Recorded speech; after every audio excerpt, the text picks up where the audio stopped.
आज का जो हमारा शो का टॉपिक है बहुत ही ज़्यादा इम्पॉर्टेंट है, बहुत ही ज़्यादा सीरियस है। हमने इसके हवाले से एक बार पहले भी बात की थी जब एचपीवी वैक्सीन जो है वो लगनी शुरू हुई थी और इसकी अवेयरनेस के हवाले से बात की थी।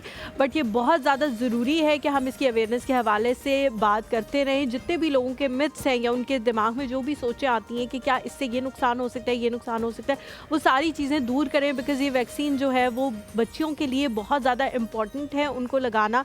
ये एक वन टाइम वैक्सीन है, आप ज़िंदगी में एक दफ़ा लगा लें तो आप इससे क्योर रहते हैं, आपको सर्वाइकल कैंसर नहीं होता, जो कि इस वक्त पूरी दुनिया में फैलने वाले कैंसर्स में से दूसरे नंबर पे है। ब्रेस्ट कैंसर पहले नंबर पे है, वो भी ख़वातीन के अंदर ज़्यादा होता है, और सर्वाइकल कैंसर जो है वो दूसरे नंबर पे है, ये भी ज़्यादातर इसकी जो तादाद है वो ख़वातीन ही है।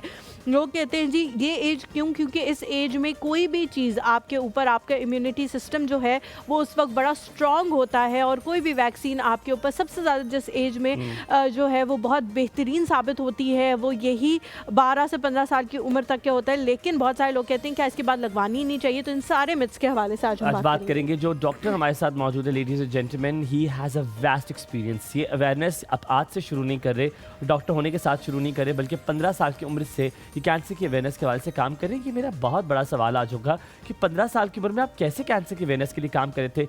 यूके में बहुत सारी ऐसी ऑर्गेनाइजेशन है जिसके साथ ये मुंसलिक भी है, जिसमें कैंसर के लिए अवेयरनेस के लिए कैंपेन्स भी चलाते हैं। और UK basic international cancer awareness education charity killing cancer की भी एक मुहिम है जिसके साथ ये मुंसलिक है। तकरीबन 20 साल से ज़ायद का इनका एक्सपीरियंस है।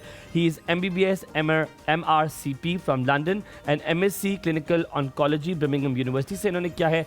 FRCR इन्होंने लंदन से किया है, और नेशनल हेल्थ सर्विस इंग्लैंड में तकरीबन 20 से ज़ायद साल इन्होंने गुजारे हैं।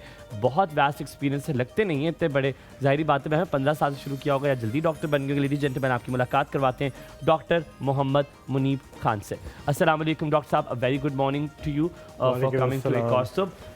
अस्सलाम, बहुत शुक्रिया डॉक्टर साहब, आपकी आमद का बहुत अच्छा लगा, आपने वक्त निकाला। Very good morning to you, कैसे हैं आप? अल्लाह का शुक्र, आप दोनों को बसंत मुबारक। आपको भी जी, प्लीज प्लीज खत्म हो गई। अब तो उसके आफ्टर इफेक्ट्स जो है वो हम सेलिब्रेट कर रहे हैं, उसकी खुशियां जो है वो मना रहे हैं। अब तो हो गई, लाहौर में बड़ी अच्छी हुई माशाल्लाह, and we really like it. सुना है, I didn't get a chance, लेकिन सुना है कि it was really nice. It was really nice, very well organised. अच्छा डॉक्टर साहब, सबसे पहले आपसे पूछेंगे, कजन्स आपके भी होंगे यकीनन, आप अटलांटा में नहीं पैदा हुए होंगे, इर्द गिर्द रिश्तेदार हुए होंगे। सो आपके कज़न्स के साथ कैसी बॉन्डिंग थी? वो कज़न्स जिनके साथ लगता था ज़िंदगी का सबसे ज़्यादा फ़न है, वो उनकी शादियां हो गई, मुल्क से बाहर चले गए, अब सालों साल बात नहीं होती है, क्या चीज़ याद आती है उनकी? मेरे लिए तो कज़न्स बहुत इंपॉर्टेंट थे, क्योंकि मेरे कोई बहन भाई नहीं है, I am the only child. अच्छा। तो मेरे बहन भाई भी वो थे, and they used to take turns to come and stay with me, ताकि मुझे कंपनी दें बचपन में कि मैं अकेला ना हूँ। तो उनके साथ तो मेरी बहुत मोहब्बत है, और अभी भी है, राब्ता भी है, मोहब्बत भी है। बल्कि कल मैं इंशाल्लाह जा भी रहा हूँ, एक मेरी कज़न है उसकी शादी हो रही है, तो I will be attending that. अच्छा, माशाल्लाह माशाल्लाह। लेकिन उनको नहीं पता कि मैं आया हूँ पाकिस्तान। ये सरप्राइज होगा, अनलेस कि they see the morning show. I hope they won't कि वो बिजी होंगे अभी। जी, शादी की गहमा गहमी में उनको कम ही चांस मिल रहा होगा टीवी देखने का। It's very important. मेरे तो तजर्बे में ये है कि human beings we can't live alone.